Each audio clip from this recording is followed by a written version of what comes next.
And again, I want to thank you, Mr. Sue, for joining us this evening for our mayoral candidate series. And again, I do apologize. I told you, multitasking a little bit, getting ready to run into a back to school night for my daughter, but I did not want to miss the opportunity to meet you virtually. And also because you are finishing up our series. This is actually the last of our candidate series that we've been doing over the past few months.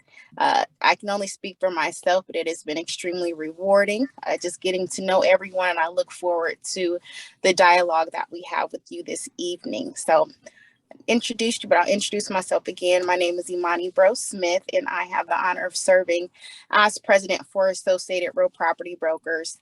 We are the Oakland chapter of NARAB, which is the National Association of Real Estate Brokers, founded in 1940, democracy and housing. So our organization is on the ground now, over 100 chapters strong throughout the U.S. Real estate practitioners that are really advocating for change, advocating for this wealth gap to decrease, and to really focus on how we can build Black wealth, which ultimately will also just help to build a better economy for us all. So we want to again thank you for coming.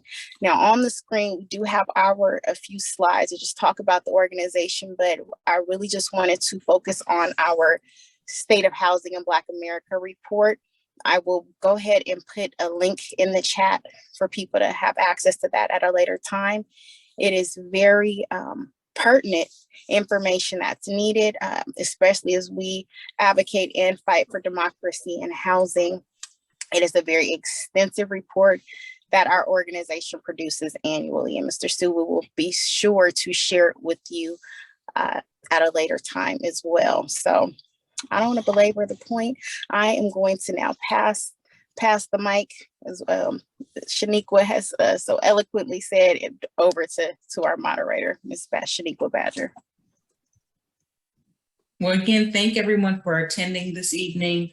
Eric, is there anything that we want to start off with prayer? Absolutely, sure. Dear Lord, if we bow our head, thank you for allowing us to gather today. Thank you for watching over us and guiding us. And thank you for letting us have a concern for our city and our community. May it be in line with your will. And thank you for allowing people to have the energy and the wherewithal to come out and work hard and exert the effort in order for us to have a better place to live and thrive. Amen. Amen. So again, welcome everyone to our virtual open mayoral candidate session with Derrick Sue this evening. We are excited to have you this evening with us, and we are excited that we are finally able to say we are almost done. This has been an interesting run, being able to get to know all of the candidates and giving you all a platform to help us understand who you are on a one-on-one basis. So without further ado, I'd like to be able to get right into all these questions. Now, I know that we sent you questions ahead of time, so I hope you've had a chance to review them. And we're going to just hop right into one of the ones that's a hot topic for us, which is TOPA. What is your position on TOPA as it relates to tenants, homeowners, and real estate industry professionals? Well, right now we have all sorts of issues with housing. We have the recession, which is starting to take its toll. We're seeing a lot of raises in rent here locally, and it's affected my community and myself.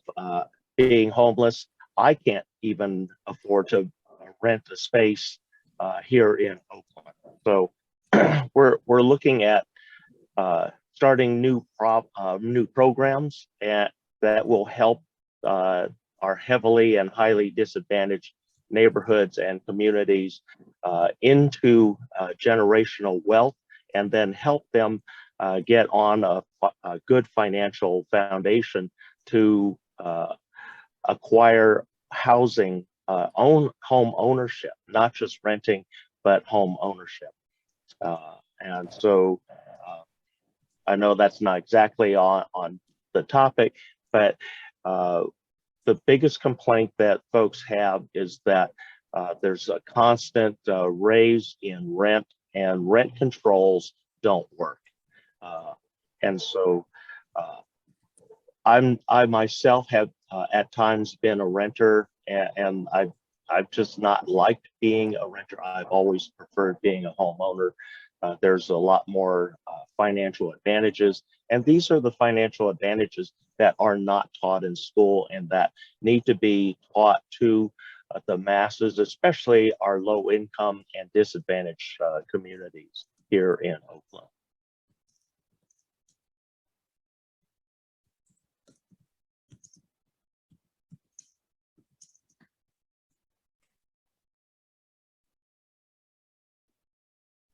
I'm sorry, I was having some technical difficulties there. So thank you for giving us an overview about TOPA, because that is such a topic that is, you either love it or you hate it. There's no in between on it. And so I'm glad that we were able to cover that. So rights to a decent and affordable home, or tenant rights, are necessary and important facets of any economy.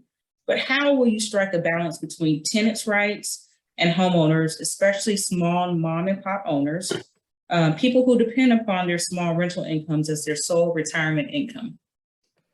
Yeah, I grew up with a lot of folks who were business owners, self-employed, and they bought a second home, and that second home was their guarantee of a retirement when they reached that age. And so back in my time, you rarely saw rents go up because the rent was tied directly to their mortgage, their insurance, their overhead, the taxes. So essentially, the renter paid for their retirement and helped them establish ownership in that second home. When they reach retirement age, that couple typically would sell that particular home and have a nice profit, where it didn't really cost them anything because the renters that they had over the course of the life of the home paid for that home, and it didn't come out of their pocket directly. And so those are the kind of programs that we need to instill with a lot of folks. We need to have financial mentoring so that people understand what generational wealth is, and the foundations of generational wealth is home ownership and not in renting or leasing. And we know that a lot of folks for a time do need to rent or lease a place temporarily, like myself, as an in-between, as a bridging bridge between 2 points. And I've certainly have done that and understand the need for that. And I've had places that had really strict CC&Rs, compliance with the rules and regulations of a homeowner association or tiny motorhome villages that Oakland only has a couple of them left right now. But we see a lot of different rules and regulations. City can only put in certain things where it actually doesn't. Well, they've over-regulated it already here in Oakland, is my feeling. And there's too many regulations for the owner of the property, the landlords. But we also need to start seeing some of the landlords with more ethical treatment of the renters, the lessees. Because all during COVID, it was a constant battle where I heard from a lot of folks that were in apartments. They had lost their jobs. They had applied for the COVID money. And many of my clients even received the money from that COVID subsidy and paid all the back rent, brought it up current, and then still faced an eviction from the landlord. And so we've been directing a lot of people to the city attorney's office for those illegal acts, because we know that there's still protections in place here in Oakland, and we want to uphold those protections. And while we're still trying to figure out what's going to happen with on the affordable housing scene, because we have folks, a 24% gain in the homeless population over the last since 2019. So that's a significant number. At the 2019 number was just slightly north of 4,000. And as of this year, we are just north of 8,000 people in homelessness. And so we need to find a happy medium. We need to find a way to get affordable housing available for these highly impacted folks, so that they're not forced to live on the streets and live in trauma and daily danger. And we're going to touch on the homeless issue in the city of Oakland as we get further into our questions. I want to stay in the space of housing. Improving minority, we're always trying to improve minority home ownership. But in us doing that, the average sewer lateral costs between $7,000 to $10,000, and the average sidewalk improvement is $3,000 to $5,000. Paying for these additional costs knocks many of our buyers out of the market. What solutions or ideas do you have to assist our minority first-time homebuyers? Well,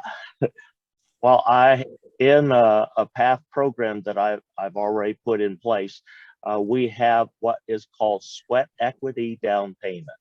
And so even though that family or the individual does not have funds for the down payment, a certain amount of hours placed into the construction of that home or improvement or rehab of the home goes towards their actual down payment and closing costs. And so that makes it more housing more accessible for those that are struggling financially, and we see that all over Oakland. But it's a program that was brought to light back in the 70s with a series of homes here in East Oakland, and 20 families put in sweat equity down payments to get into a first-time housing program here in Oakland in the early 70s. I don't think I've ever heard of that, but it sounds fantastic. Yeah, it was a great program, and it was very successful. It helped struggling families that were housing sensitive, and it got them stabilized and helped them create the foundation to generational wealth. And it's programs like that that we have to bring back, that help people get into housing permanently. And once that house or home is paid for, they come off that subsidy, and so they're no longer on the housing assistance. They're now full-time homeowners. They have financial mentoring so that they stay in the home and they don't get into financial trouble. And so they have a shoulder to turn to for expert advice. And these are the programs that went away in the Reagan administration, unfortunately, because these were programs that I absolutely loved seeing here in East Oakland. So I want to, if I may, because I'm intrigued by this program. How would you go about funding something like this? Okay, on that, we have, I've been talking about 3 different EIFDs, Enhanced Infrastructure Funding Districts. One of them would be a redevelopment of the Oakland Coliseum, that site. Another one would be in Oakland's Middle Harbor, and then a third one, which would be the 980 corridor. And that would be building over the top of Highway 980 and restoring a lost community from the late 60s and the 70s that were eminent domain out of that area so that the 980 corridor could be created for the Coliseum, for the ingress, egress for Contra Costa County, so that people literally flew through Oakland as quickly as possible. My grandparents on my father's side were one of the families that were eminent domain out of that site, and their generational wealth was destroyed. And so I don't want to insult the families that made this huge sacrifice for the city of Oakland, because for their entire property, even though it was all paid for, these properties were some of the very first and oldest neighborhoods of Oakland. And so these homes were built in the late 1850s, 1852 range. They're the oldest neighborhoods. In fact, electric lights weren't in that neighborhood yet. When I was growing up and visiting my grandparents, it was still gas light. And so that neighborhood was removed through eminent domain. And each family, whether the home was paid for or not, was offered by the state of California only $25,000 total, whether it was paid for or not. So if you had a mortgage on your home and whatever you still owed was going to automatically come out of there by the state to pay off that loan, and then the eminent domain would seize the title for that property and you would be evicted shortly thereafter. But yet here's the bad part. You got $25,000. Your home is free and clear like my grandparents' was. The average home in the city of Oakland on the low end was $50,000. And so my grandparents in their 70s had to go out and apply for a mortgage for $15,000 so that they could repurchase another home here in Oakland. And they never lived to receive title of that home because shortly thereafter they both passed away. And so that was the generational wealth that was stolen from hundreds of early Oaklanders. And that's what we need to restore. That's why I say we have a restoration of a neighborhood. We do like San Francisco, we build over the top of it. We recreate those neighborhoods and also new parks. And so it becomes a big benefit. And all the tax dollars that these a new stadium would bring in that area, because we have now the Oakland Roots, a soccer team that's looking for a new stadium that enables a downtown stadium with easy access to transportation to a stadium. And then that would revive the uptown business districts for nightlife because of the soccer games. So there's a lot of benefits with the EIFDs, and those tax dollars that are increased over the baseline is what we work with, and we work with into the future. And what I am predicting with the 3 different projects, that is $320 billion with a B, $billion in income revenue over the next 30 years across those 3 projects. And that brings new housing, affordable housing into Oakland, brings new businesses, brings new destination attractions to Oakland, especially around the waterfront area. And now the trend is towards resident cruise ship living. And so we have the opportunity to park 2 resident cruise ships in Oakland's Middle Harbor and have low-cost housing for seniors in retirement. And then they have all their services close by. They have shopping close by, so that they don't have to go all over Oakland like what we have right now.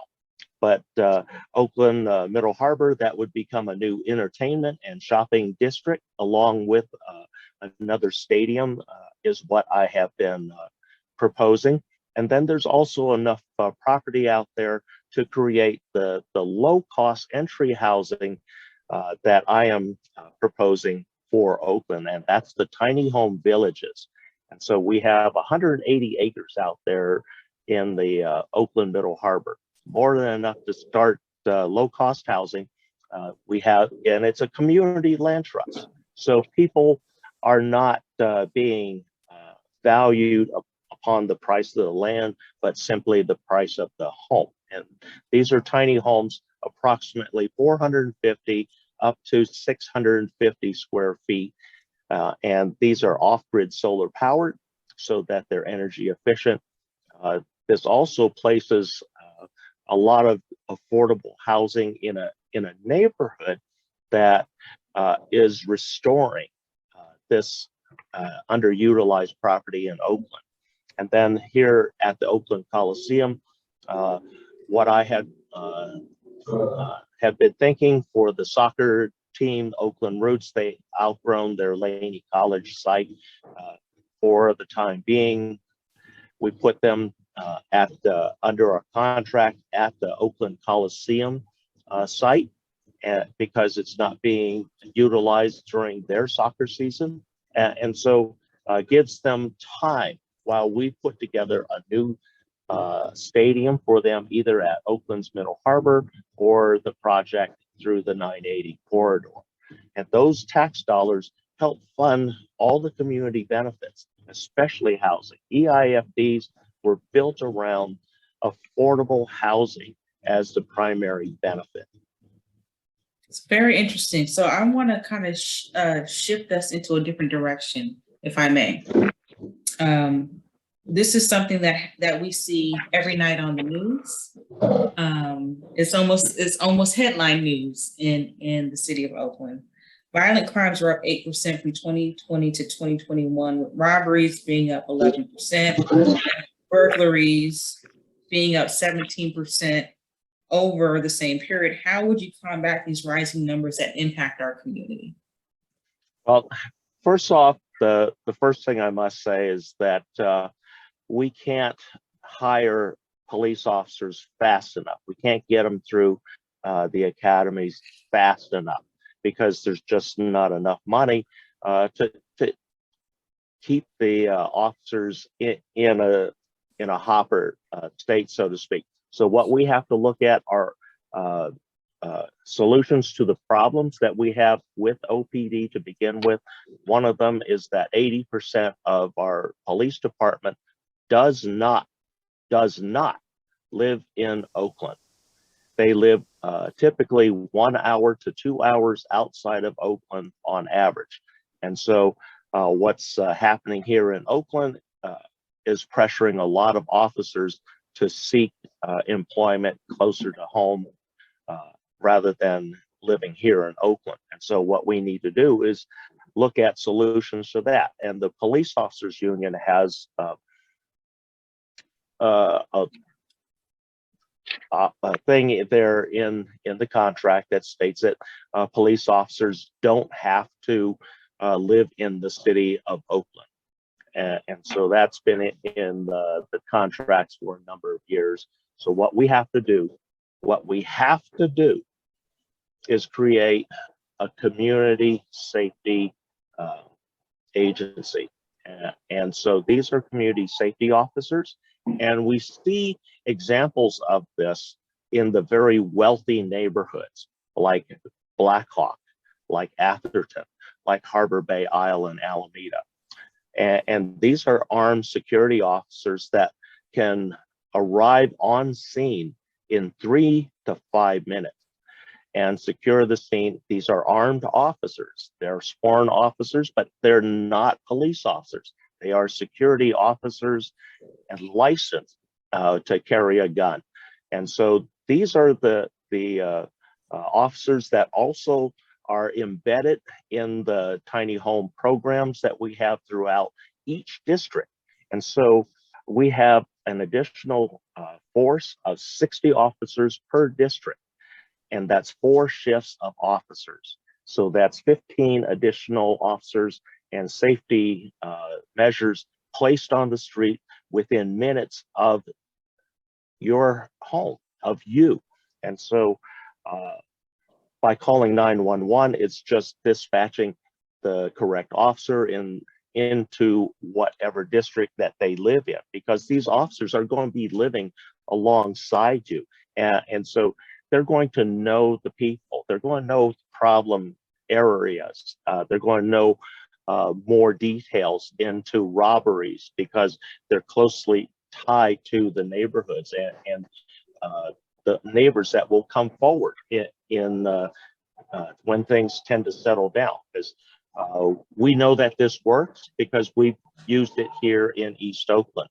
We've solved every murder here along 77th Avenue and around the BART stations through this. And so we know it works. And it's a matter of just having enough people, enough officers that train alongside our Oakland Police Academy.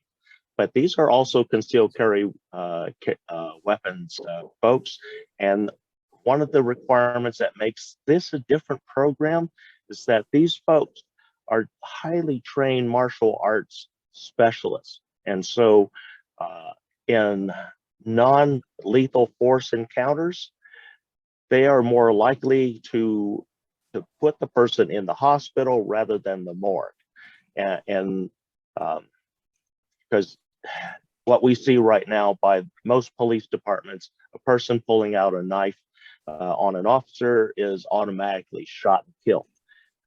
That doesn't have to be, because in most countries, we have trained policing and there's a lot of martial arts involved. And so we're one of the rare countries that doesn't have a big requirement on martial arts training alongside of the weapons training. And so these are things that we need to implement to give us a better policing agency, a security force, our own security force. So each security force is a detail for each Oakland district, but yet they are allowed to carry their weapon. They are licensed just like a police officer to carry their weapon. So you have an additional eyes and law enforcement at any time, any place, and the criminals don't know who they are. And that's the whole point, because we are seeing criminals just blatantly going after everybody because they know that the public is unarmed. A lot of folks are uneasy about carrying a weapon, and I fully understand that. I myself, I am a federal firearms license concealed carry weapons person. Me too. Yeah. Me Good. too. But I'm not volunteering for that job. and my job back in the day, I was a unique organization agency for the United States Department of Defense. I worked in counterterrorism, and I literally was the mirror image of the terrorists who were creating harm to our country. And so rather than harming our country, I helped our country. And so we are a classified group of workers, contractors for the United States government. And so I bring a lot of counterterrorism and crime fighting solutions without violating people's constitutional rights or violating on the book laws. And all of these solutions would be approved by the federal government, because these are the same things that we do in the federal government. And so we wouldn't have the ongoing oversight like we have, hopefully will we'll have that ending shortly, the federal oversight of our Oakland police officers, and allowing them to move forward without a lot of interruptions, we'll say. Well, I want to shift gears again, if I can, because I want to go to another Oakland hot topic, which is our homeless population. I know that you brought that up earlier.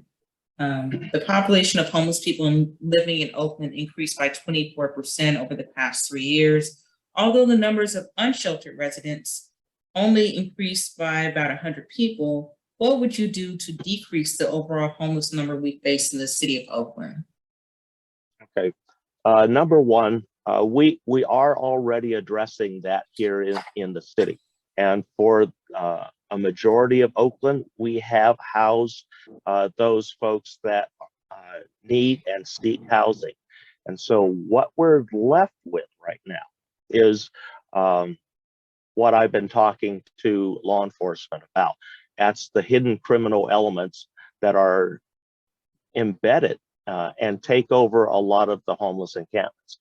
We see that in Wood Street.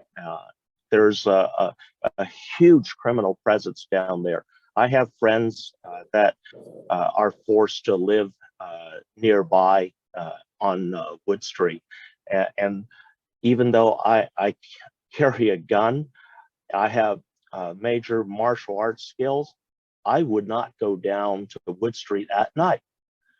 And we know who the criminals are. The city knows who the criminals are. But then the way that they operate, it's always evolving, and the police can't keep up.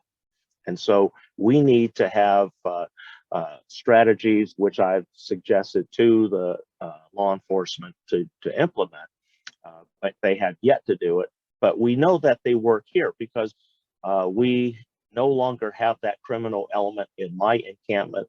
1 year ago, this encampment was overrun by a car theft and chop shop ring by 17 armed criminals. They were also on the news. One of their people was caught in his vehicle alone. He had 12 automatic weapons and nearly 1,000 rounds of ammunition. And so these are the kind of criminals that we're up against, and the Oakland law enforcement, Oakland police officers don't know how to deal with, especially with so many rookies making up the staffing right now. They're not trained for this. And these are the things that I talk about with the officers that do come here right now, because Oakland is still understaffed.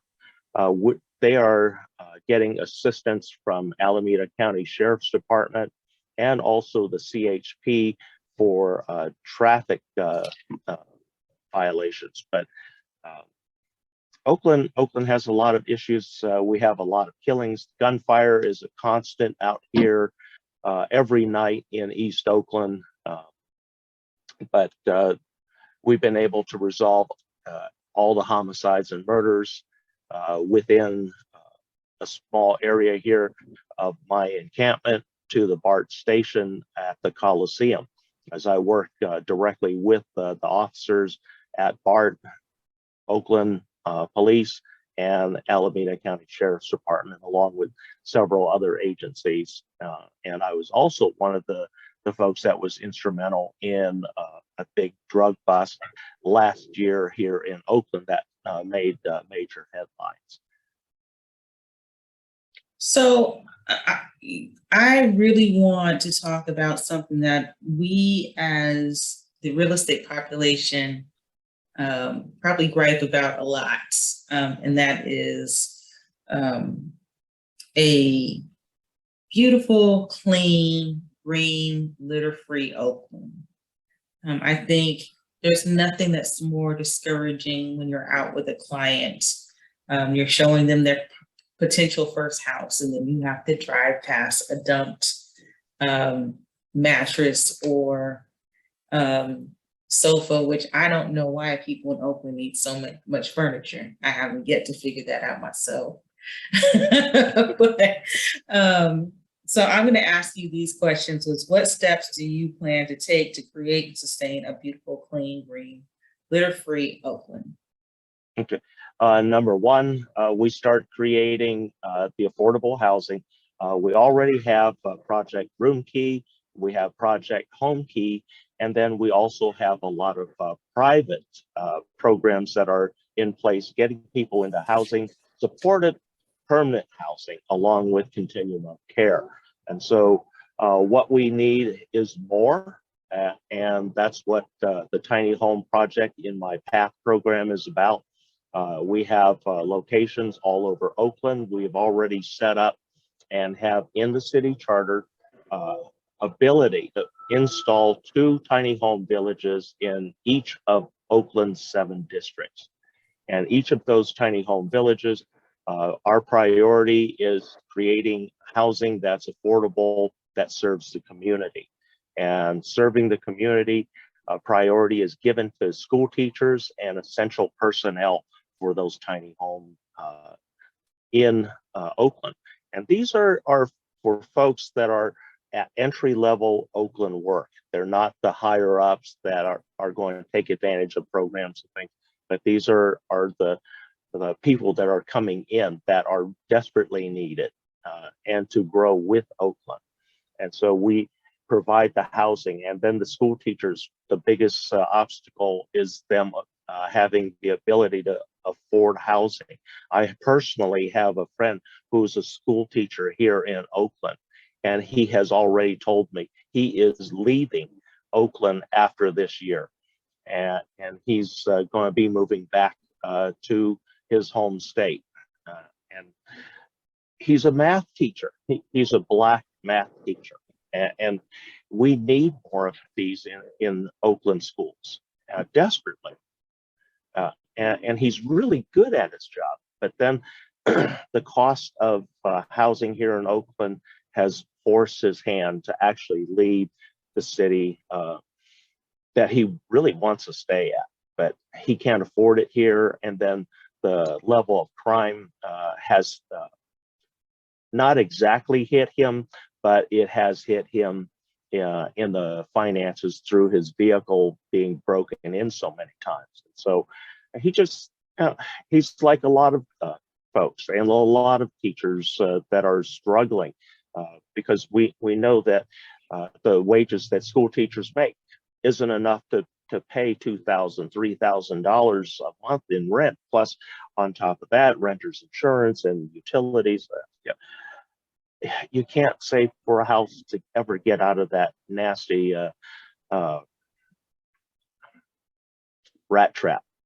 And so we need to find new ways, and that's the tiny home villages that I proposed, because these are entry-level ways so that it gives people the ability to breathe and financially by not having $1 million mortgage hovering over them. And instead, the mortgage for their tiny home, not the property, just the tiny home, because the property will be a land lease to them, and then they place their home on top of that. So they build the home to the square footage that is designated for that site. And so you're looking at housing paid a maximum of 12 years and typically under $80,000. And then these are going to be eco-friendly because they're going to have full off-grid solar electricity for heating, for cooking, for washing, everything. Even the program calls for them to turn in any ICE engine, internal combustion engine, into EV, because there will be charge sites at each one of these, which even puts more money into the pockets of those individuals that are participating in My Path program. And then that allows them to have the breathing room for whatever the economy does, and then also allows them enough opportunity to save their money over time, to either fully purchase the home outright or put a substantial down payment on a home so that their payments are very low and negligible. So we are just about at that time where we open this conversation up to the community, whoever's joining us, and that's in the chat. I think we do have some questions that have come in early. I'm going to turn the floor over to Mr. Joe Fernandez to help us walk through this part of the program. Can I just say, everybody in the chat, you guys are really quiet tonight. I don't know what's going on over there, but you guys are super duper quiet, which is very unusual. I'm a little bit scared, just so you know. Unreasonably quiet. So we are going to open it up. If you have any questions, please dump them in the Q&A section that you see at the bottom of the screen. And we will allow Joe to take it from here. Thank you. And thank you, Derrick. We appreciate your time. And there was a couple questions that did come in earlier, and a question has come up before. And so we do like to pose this to our panelists. First off is, I know we asked a question about the City Map program. Now, with the City Map program, there were funds essentially left in there. And so a question that we asked is, if there are still funds, how do you feel that those funds should potentially be distributed? And do you feel that we should continue to fund that program? And if you could just address that, and then I'll ask the second one. Could you bring me up to speed on MAP? I haven't. Sure, of course. Of course. So the MAP program is the Mortgage Assistance Program for the City of Oakland.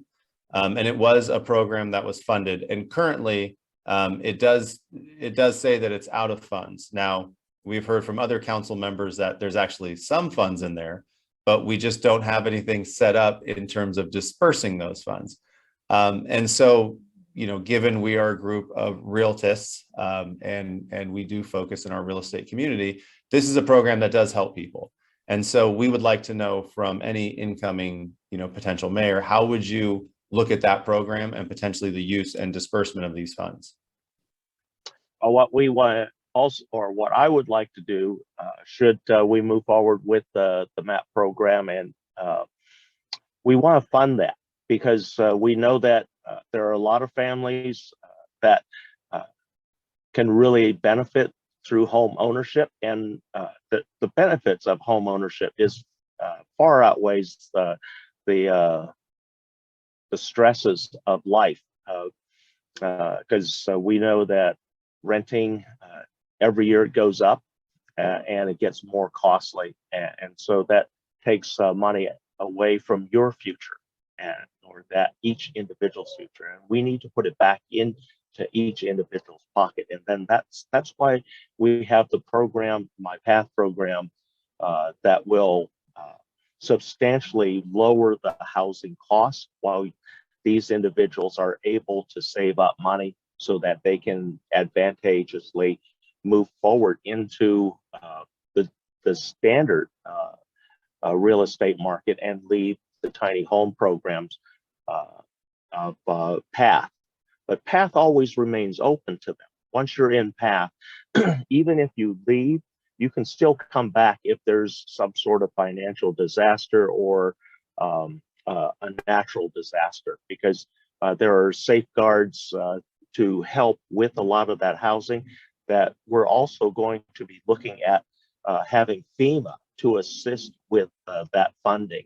And so that lowers the cost of housing for everybody, whether it's short-term emergency housing or long-term emergency housing. We can have already programs and housing in place and funded for those folks to move in immediately, rather than waiting in limbo for up to a year, sometimes 2 years, I've heard, on some of the programs for housing. And some end up leaving the state.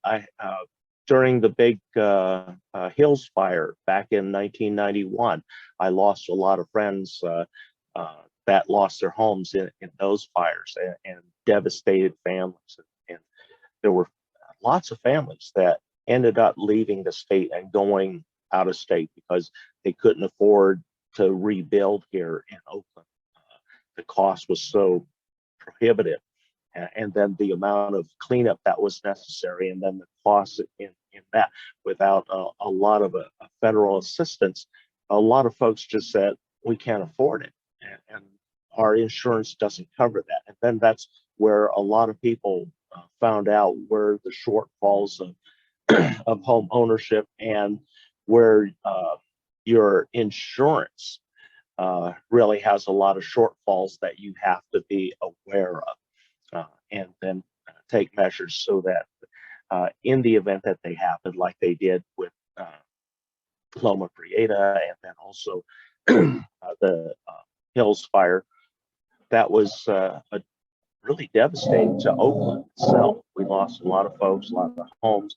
Yes, there were a lot of homes that were recreated and put back in place, but not in the same fashion, same manner, and in the typical dollar amounts that would be typical for that area. And these newer homes substantially raise the costs of housing in Oakland, through that. And we have to find ways that bring those costs down, and by utilizing programs like community land trusts, where we have the ability to actually purchase distressed properties that are here in Oakland and put them into the land trust properties. And so the land is safe. And then if there's a building on that, we can rehab that. And then now we can take up business sponsorships for that home, to sponsor that family, if it's a low income family, or if it's a teaching family at one of our schools, if it's doctors, medical personnel, essential workers of Oakland.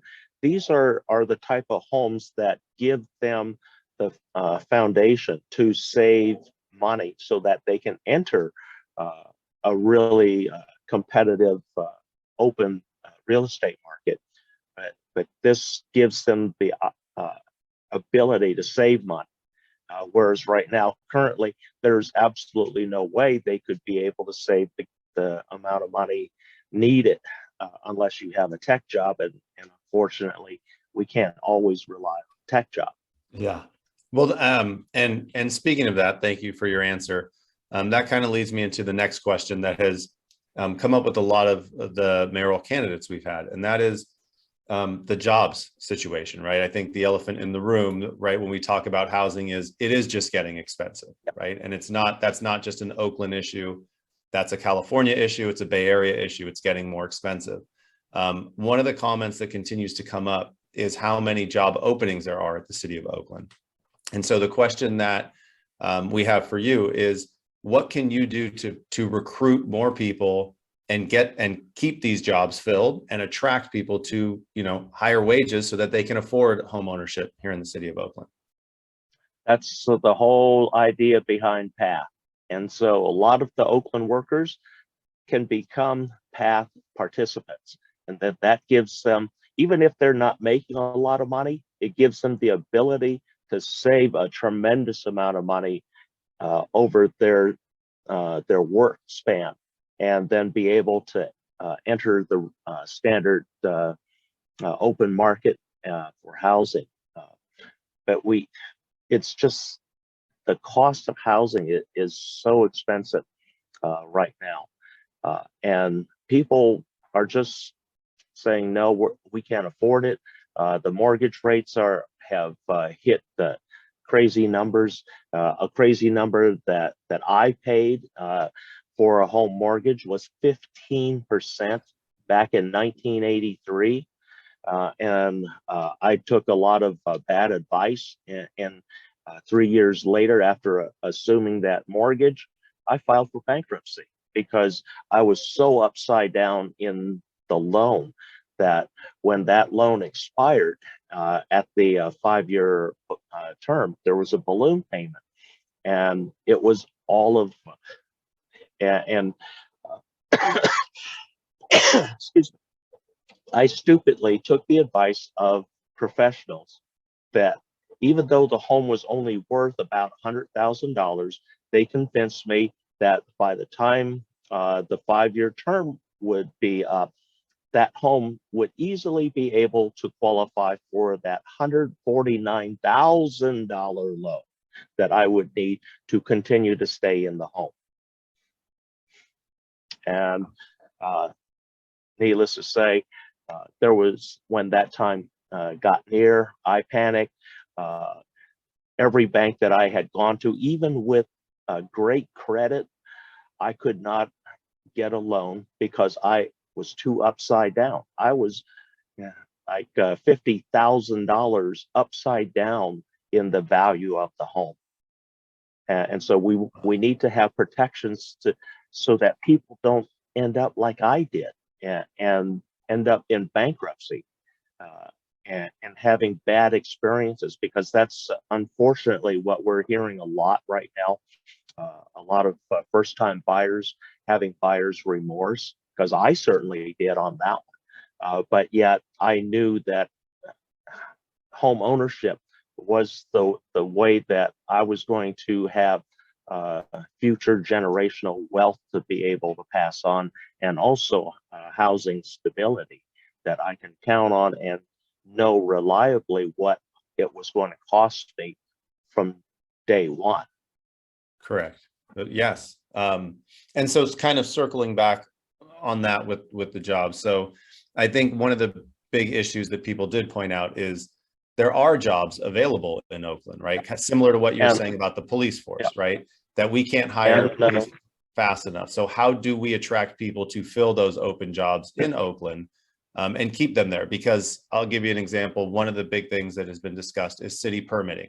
And there's not enough staff to get the permitting done that needs to be done to continue to build the housing that we need.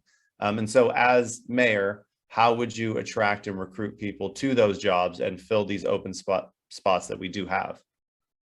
Okay. My PATH program does have, as part of their compensation package, a housing portion.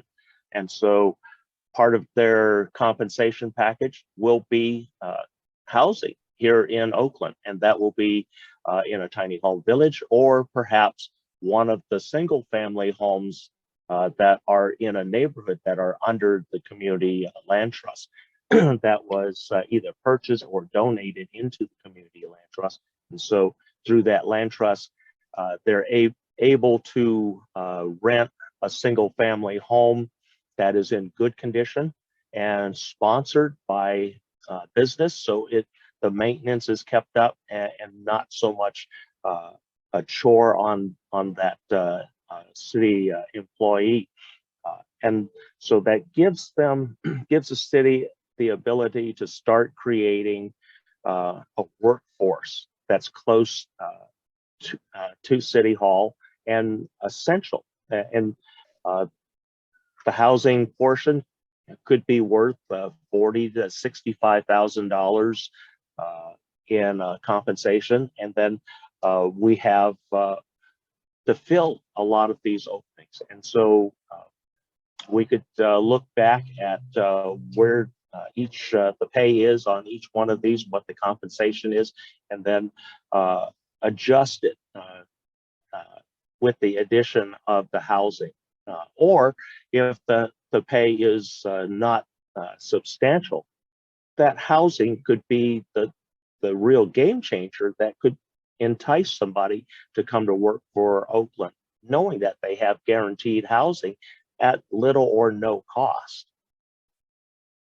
Well, thank you. And I know that we are getting on our time, and so we do want to be cognizant of that. So with that, I think that's all the questions that we have, and I will pass it back to Shaniqua so we can land this plane at 7:30. Thank you again. All right, thank you. You know, we are a crew that likes to be timely, and I've been instructed to land the plane by 7:30, and looks like we've accomplished that. Thank you for joining us today. Again, you are our final candidate for our series, so we appreciate you giving us some of your time. You could have been anywhere on what's tonight? Is tonight a Wednesday? Thursday. See, I don't even know. It's like Groundhog Day. Every day starts all over again. You could have been anywhere on a Thursday night, but you chose to hang out with us. So we appreciate you for that. I'm going to hand the mic over to Eric to close us out. Thank you again. Well, thank you, Mr. Sue. I mean, you're obviously very intelligent and you have a lot of insight. I know we're laying the plane, and I'm the biggest. They know I'm the biggest one who's the stickler for laying the plane. But one of the things that you said tonight that really fascinated me, or you didn't even really have to say it, was that you believe, based on your answers, that we have the resources to deal with our homeless problem. And no one really has had the moxie to really say that. And not giving an endorsement, we're not endorsing anyone, but I really respect that. Very pensive answers. You obviously have thought about it a lot. You come from a good place, but we thank you for sharing and joining with us and helping us to make and have a better Oakland. And with that, that's it. We thank you, and you guys have a good evening. All right.